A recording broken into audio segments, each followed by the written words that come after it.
starting with our next practical, that is digital multiplexer. So in our lab work we have IC 74151 as 8:1 multiplexer IC. Let us see the pin diagram of 8:1 multiplexer. This is a 16 pin IC where you can observe the 16 number is VCC and 8 number is ground. Now what are the rest of the inputs? Here you can see the functionalities. The 8 inputs are shown like this one. This is D4, D5, D6, D7 and this is D3, D2, D1, D0. So 1, 2, 3, 4 and 15, 14, 13, 12. These are data inputs. So 8 inputs. Okay. Now we have 2 outputs which are complement to each other, Q and Q bar like, or Y and Y bar. So pin 5 and pin 6. These are 2 outputs.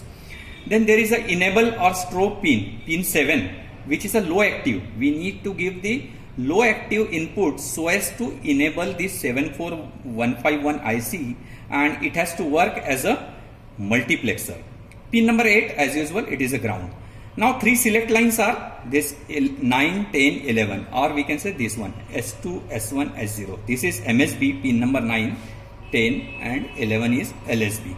So by these 3 select lines we are able to control or enroute one out of these 8 input to the output. So whatever is connected at the input will be rerouted to output depending on that select line. For S2, S1, S0, if it is 0, 0, we are expecting the data present at D0 should be available at Y. Similarly, if it is 1, 1, 1, 1, D7 should be available. Now let us see the actual practical. This is a pin diagram. Now the actual setup is this one. This is a digital multiplexer. The same IC is used inside this. These are the different 8 inputs. These are the address, or you can say select line. This is enable, disable, and this is output. So let us see. Let me switch it on. Okay. Now you are able to see. What do you see? This is the output. These are the different inputs.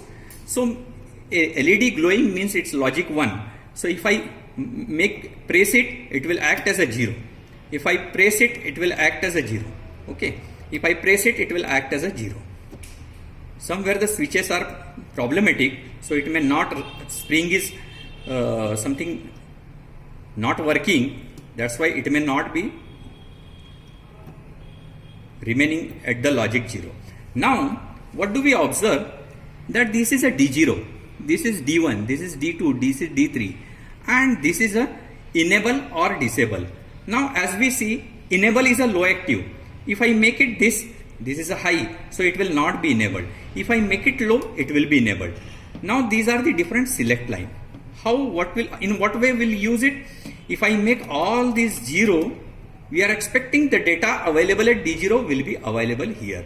If I make it 0, 0, 1, whatever is data available at D1 will be available at this one. So now it is 0, so we have the 0 data. If I make it a 1, now the logic 1 is available. If I make it a 0, so it becomes a 0. If I make it a 1, although I am pressing this another one, but there is no effect. Why? Because the select line will decide which input to be present at the output. And how it is decided? As it is 0, 0, 1, so D1 will be available. If I make it a 1, 0, now the D2 will be available. You can see if I make a change here, it is a low, so it will remain low. If it is high, it will remain high. If I make it a low, it remains low. Like this. If I want to change, let's say D4, so I'll have to make this as 1. All this need to be 0. So 1, 0, 0. For 1, 0, 0, D4 should be available. If I make this as a low, it will be low.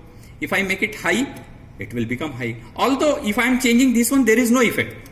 But it is changed by the D4 only. If I make it a low, so in what way it depends on? It depends on the select line. But the master control is this enable. If it is disabled, then there is no role. Even if I am changing this one, there is no role. So I will have to enable this, and when enabled, whatever is the select line depending on that data will be enrouted to this one. let's see finally if I want to change in D7 or D7 to be available at the output. What should be the address? I suppose the address should be all 111. Let us see. If it is high, I am getting high. If I make it a 0, whether it becomes a 0? Yes, it becomes a 0. Now see, if I make it a high, it remains high. So what we have studied, it is a IC 741 in which the 8 inputs are there, 1 output is there, 3 select lines are there, and depending on the select line positions, one of the input, this multiplexer is ultimately many S to 1. So multiple inputs are there. Out of that, which input to be available at the output will be decided by this address line or this select line. If I make it all 111, so all 8 or D7 will be available here. If I make it all 00, D0 will be available. This is what we have studied. Okay, I hope this is understood by you, and in this way the digital multiplexer works. Here all the signals available at input can be multiplexed into a single channel, and that can be enrouted to single output, and it can be transmitted to a longer distance. That is the advantage of this. Thank you.